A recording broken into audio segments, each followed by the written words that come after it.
Welcome to Prince Student House. Exercise number 123, Sir Happy Singh. 100 words a minute. Ready?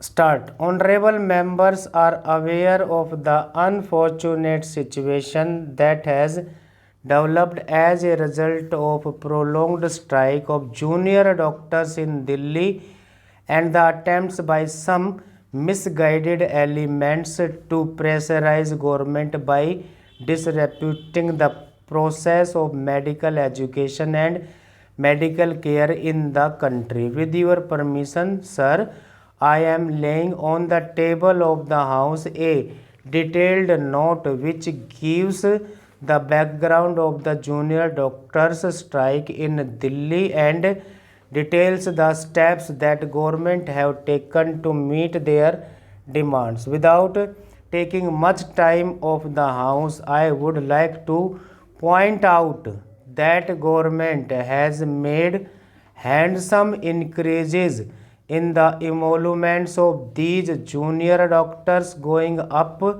to as much as 100% in some categories over the last 1 year, as shown in the attached statement, and has also made a number of other clarifications in their favor. It is a matter for deep regret that the junior doctors have not reciprocated this gesture and continue to be adamant. I am sure that the House will agree that while the lot of junior doctors needs to be improved, a concurrent responsibility devolves upon them to fulfill the pledge that they have taken when they graduated and to maintain the noble traditions of the medical profession.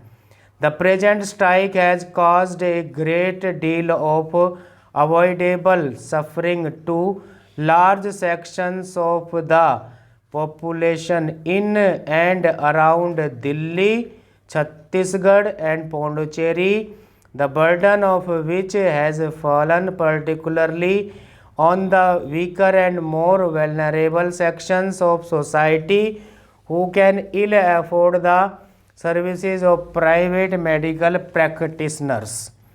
This has gone on for too long, and I would, on the floor of this House, repeat my appeal to the rank and file the junior doctors to accept the offer made by government and return to work immediately.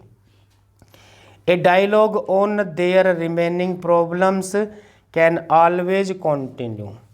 May I, sir, take this opportunity to place on record my deep appreciation of the services rendered by senior doctors and the CGHS doctors in very difficult circumstances. Without their untiring efforts, the adverse impact upon the general public would have been much greater. They are bearing a heavy burden, and government has already taken steps to recruit some fresh doctors. If the striking doctors continue to default on their responsibilities, we will be left with no choice but to make permanent alternative arrangements so that the hospitals can be brought back to the normal level of functioning. Apart from the problem in central institutions, I have been greatly perturbed at the continuing unrest among medical students and junior doctors in various parts of the country. Partly, of course, this is a reflection of the generalization of the tensions that have become a worldwide phenomenon, and of the fact that in a developing society like our, social change and economic frustration combine to create explosive situations. But it is also clear that the whole system of medical education needs to be restructured and streamlined in order to make it a more effective instrument for meeting the growing requirements of our people. Medical education must become an integral part of a broad health manpower development policy so that the heavy investments made therein bring a commensurate return to society, especially to the weaker sections and those living in rural areas. With this intention, government is actively considering the setting up of a high-powered medical education commission which will look into entire problem on a national basis and make a study in depth of the various aspects of restructuring medical education from the pre-medical right up to the postgraduate standards. There are two ways in which this problem can be finally solved. One is a long range one and the other is of a short range. Now, as a long range solution, I mentioned on the floor of the house that the government had decided to set up a medical education commission because the very system of medical education that we have now adopted and that we have inherited very largely from the British involved a good deal of strain and pressure upon these junior doctors. This is not a new thing that we have introduced.